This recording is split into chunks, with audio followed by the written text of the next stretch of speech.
Steve Trevino, good morning. How are you? Good morning, JJ. Thanks for having me, man. 100%. Really glad to get a chance to speak with you because I have a burning question that we have to address right away. Let's get into it. That margarita machine better still be in your house. I still got it. Good. I fought very strongly. The people have spoken.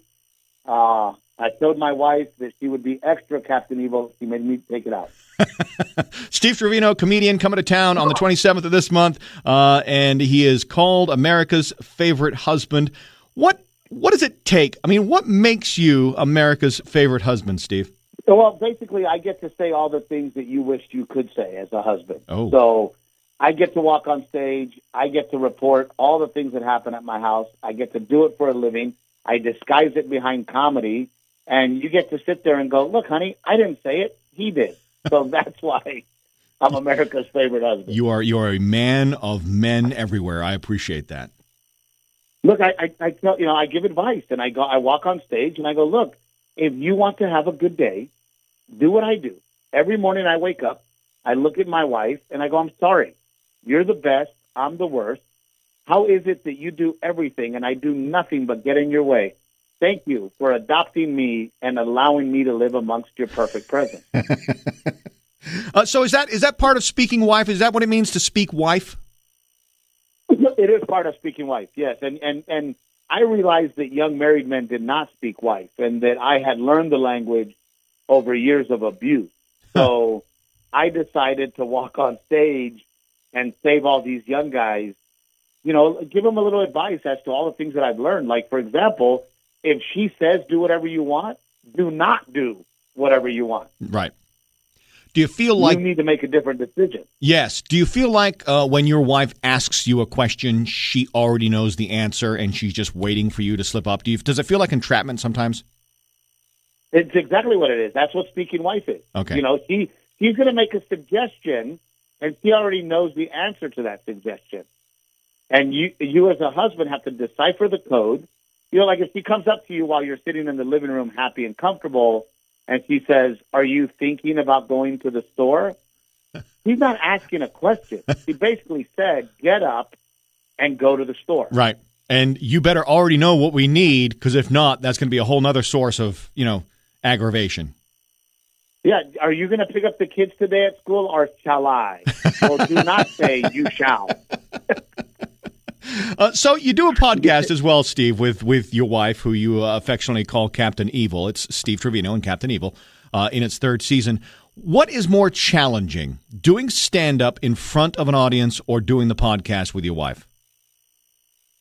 In the beginning, the stand-up's so easy for me, and the podcast was hard, and we decided to be very honest on the podcast, so that was the more difficult one. But to be honest with you, I really appreciate the conversations that me and my wife have weekly now on the podcast, because it is basically a chronicle of our week and what we're going through and the ups and downs of marriage. And it really has become therapy for us. And it's really cool when people reach out and go, oh my gosh, me and my husband are going through the same thing that you guys are going through. And you really helped us settle an argument today. I mean, it's just been super fun and super cool. And, we don't try to be funny on the podcast. We try to be very sincere and honest about our marriage. And I think that the combination between the stand-up comedy and the podcast has been a real formula for success. Isn't that a great side effect when other people who are listening to this podcast can just feel not alone and feel normal? Like, oh, my God, there's other people going through this.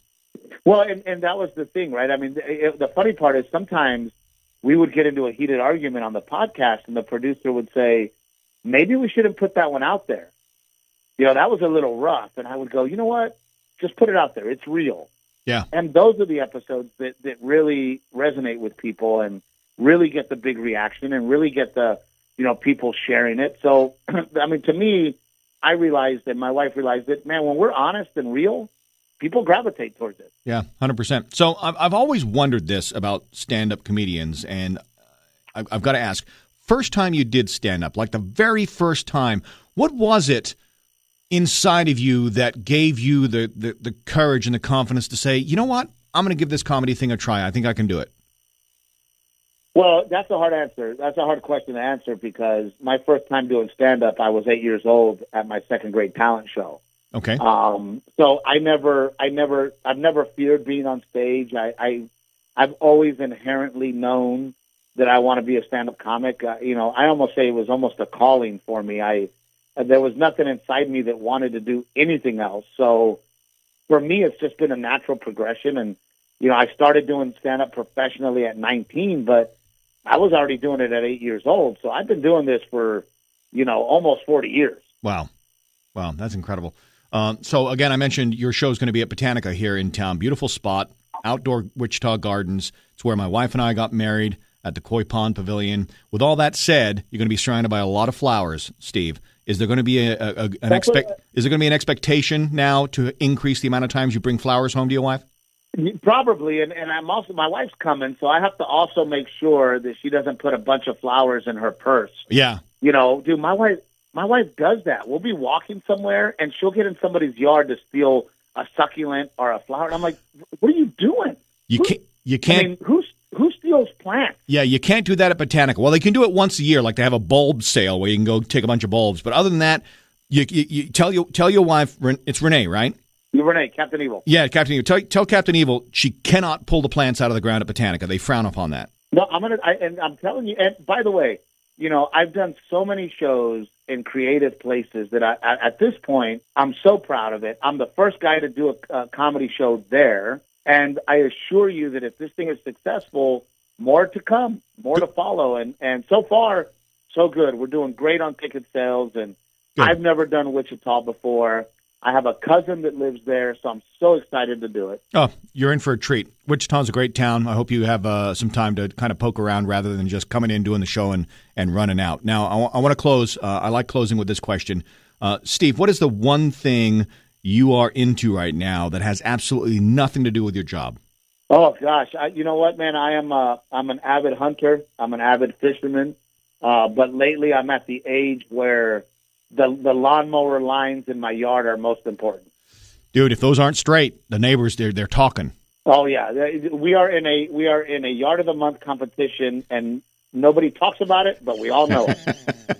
Steve Trevino, very funny man, stand-up comic. First one to come to Botanica on the 27th of this month. Tickets on sale at Botanica's website. Get them and go spend a great night with lots of laughter and find out why he is America's favorite husband. Steve, I look forward to your show. And continued success, my friend. Thank you so much. And one request: how about a little Cody Johnson after I leave? Some Kojo. I can do that. You want to hear Human or Till You Can't? Till You Can is my favorite. And funny story, actually Cody Johnson opened for me in Corpus Christi, Texas, a long time ago. So I'm so darn proud of that guy. Okay, so you brought up Corpus Christi. I've always, for whatever reason, and I can't explain it, I've always felt a draw to go on vacation to Corpus Christi, and I have yet to get down there. If you were Corpus Christi's, Chamber of Commerce spokesperson, give me one big reason why I should go to Corpus Christi. Because it's close to Rockport and Aransas Pass. So don't go to Corpus Christi. Go to Rockport or go to Aransas Pass. You will absolutely love it. But Corpus Christi is a great town nonetheless. All right. Good stuff. Steve, I appreciate talking to you, and I hope to get to chat with you another time later down the road. Absolutely, man. Thank you, and God bless our troops.